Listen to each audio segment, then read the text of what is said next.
श्री राम भक्तजनों, आज इस वीडियो में मैं बाल कांड दोहा संख्या 61 से 65 तक का पाठ करने जा रहा हूँ। तो आइए शुरू करते हैं आज का पाठ। पिता भवन उत्सव परम जाऊं प्रभु आयसु होई, तो मैं जाऊं कृपायतन सादर देखन सोई। हे प्रभु, मेरे पिता के घर पर बहुत बड़ा उत्सव है। यदि आपकी आज्ञा हो तो हे कृपाधाम, मैं आदर सहित उसे देखने जाऊं। कहे नीक मोरे हूँ मन भावा, यह अनुचित नहीं नेवत पठावा। दक्ष सकल निज सुता बोलाई, हमारे बयर तुमहु बिसराई। शिव जी ने कहा, तुमने बात तो अच्छी कही, यह मेरे मन को भी पसंद आई, पर उन्होंने न्योता नहीं भेजा, यह अनुचित है। दक्ष ने अपनी सब लड़कियों को बुलाया है, किंतु हमारे वैर के कारण उन्होंने तुमको भी बुला दिया। ब्रह्म सभा हम सन दुख माना, तहिते अजहु करही अपमाना। जाऊं बिनु बोले जाहु भवानी, रहाई न सीलु सनेहु न कानी। एक बार ब्रह्मा की सभा में हमसे अप्रसन्न हो गए थे, उसी से वे अब भी हमारा अपमान करते हैं। हे भवानी, जो तुम बिना बुलाए जाओगी तो ना शील स्नेह ही रहेगा और ना मान मर्यादा ही रहेगी। यद्यपि मित्र प्रभु पितु गुरु गेहा, जाई बिनु बोले हूँ न संदेहा। तदपि विरोध मान जहाँ कोई, तहाँ गए कल्याण न होई। यद्यपि इसमें संदेह नहीं कि मित्र, स्वामी, पिता और गुरु के घर बिना बुलाए भी जाना चाहिए, तो भी जहाँ कोई विरोध मानता हो उसके घर जाने से कल्याण नहीं होता।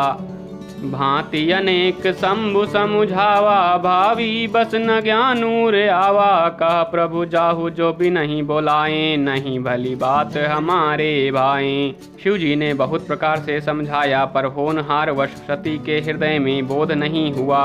फिर शिव जी ने कहा कि यदि बिना बुलाए जाओगी तो हमारी समझ में अच्छी बात ना होगी। कही देखा हर जतन बहु, रहाई न दक्ष कुमार। दिए मुख्य गण संग तब विदा कीन्ह त्रिपुरारी। शिव जी ने बहुत प्रकार से कहकर देख लिया, किंतु जब सती किसी प्रकार भी नहीं रुकी, तब त्रिपुरारी महादेव जी ने अपने मुख्य गणों को साथ देकर उनको विदा कर दिया। पिता भवन जब गई भवानी, दक्ष त्रास काहू न सन मानी। सादर भले ही मिली एक माता, भगिनी मिली बहुत मुस्कुराता। भवानी जब पिता दक्ष के घर पहुंची, तब दक्ष के डर के मारे किसी ने उनकी आव भगत नहीं की। केवल एक माता भले ही आदर से मिली, बहिनें बहुत मुस्कुराती हुई मिली। दक्ष न कछु पूछी कुशलाता, सती ही बिलो की जरे सब गाता। सती जाई देख्यउ तब जागा, कतहु न दीख शंभु कर भागा। दक्ष ने तो उनकी कुछ कुशल तक नहीं पूछी, सती जी को देखकर उल्टे उनके सारे अंग जल उठे। तब सती ने जाकर यज्ञ देखा तो वहां कहीं शिव जी का भाग दिखाई नहीं दिया। तब चित चढ़ेऊ जो शंकर कहेऊ, प्रभु अपमानु समुझि उर दहेऊ। पाछिल दुख न हृदय असु व्यापा, जस यह भयऊ महापरितापा। तब शिव जी ने जो कहा था वो उनकी समझ में आया। स्वामी का अपमान समझकर सती का हृदय जल उठा। पिछला पति परित्याग का दुख उनके हृदय में उतना नहीं व्यापा था जितना महान दुख इस समय पति अपमान के कारण हुआ।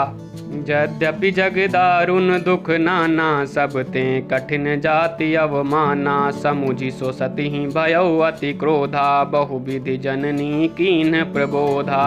यद्यपि जगत में अनेक प्रकार के दारुण दुख हैं, तथापि जाति अपमान सबसे बढ़कर कठिन है, यह समझकर सती जी को बड़ा क्रोध हो आया। माता ने उन्हें बहुत प्रकार से समझाया बुझाया। शिव अपमानु न जाय सही, हृदय न होई प्रबोध। सकल सबहि हटि हटकी तब, बोली वचन सक्रोध। परंतु उनसे शिव जी का अपमान सहा नहीं गया, इससे उनके हृदय में कुछ भी प्रबोध नहीं हुआ। तब वे सारी सभा को हठपूर्वक डांट कर क्रोध भरे वचन बोली। सुनहु सभासद सकल मुनिंदा, कही सुनी जिन्ह शंकर निंदा। सो फलु तुरत लाभ सब काहूँ, भली भांति पछिताब पिताहूँ। हे सभासदों और सब मुनीश्वरों, सुनो, जिन लोगों ने यहाँ शिव जी की निंदा की या सुनी है, उन सबको उसका फल तुरंत ही मिलेगा और मेरे पिता दक्ष भी भली भांति पछताएंगे।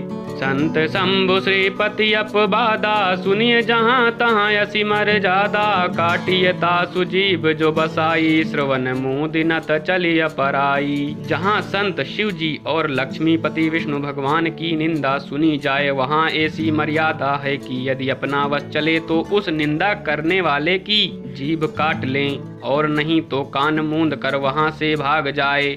जगदात्मा महेशु पुरारी, जगत जनक सबके हितकारी। पिता मंदमति निंदत तेहि, दक्ष शुक्र संभव यह देहि।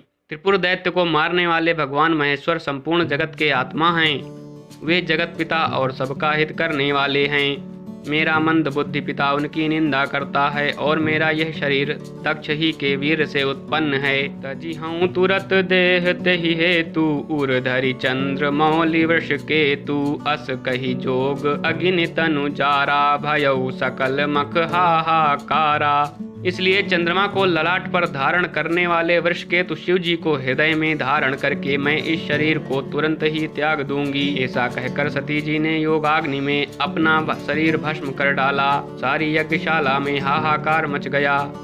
सती मरनु सुनि शंभुगन, लगे करन मख खीस। यज्ञ विध्वंस बिलोकी भृगु, रक्षा कीन्हि मुनीस। सती का मरण सुनकर शिव जी के गण यज्ञ विध्वंस करने लगे। यज्ञ विध्वंस होते देखकर मुनीश्वर भृगु जी ने उसकी रक्षा की। समाचार सब शंकर पाए, वीर भद्रु करि कोप पठाए। यज्ञ विध्वंस जाई तिन कीन्हा, सकल सुरन विधिवत फलु दीन्हा। ये सब समाचार शिव जी को मिले, तब उन्होंने क्रोध करके वीरभद्र को भेजा। उन्होंने वहां जाकर यज्ञ विध्वंस कर डाला और सब देवताओं को यथोचित फल दंड दिया। भय जग विदित दक्ष गति सोई, जसि कछु शंभु विमुख कहे होई। यह इतिहास सकल जग जानी, ताते मैं संक्षेप बखानी। दक्ष की जगत प्रसिद्ध वही गति हुई जो शिवद्रोही की हुआ करती है। यह इतिहास सारा संसार जानता है, इसलिए मैंने संक्षेप में वर्णन किया।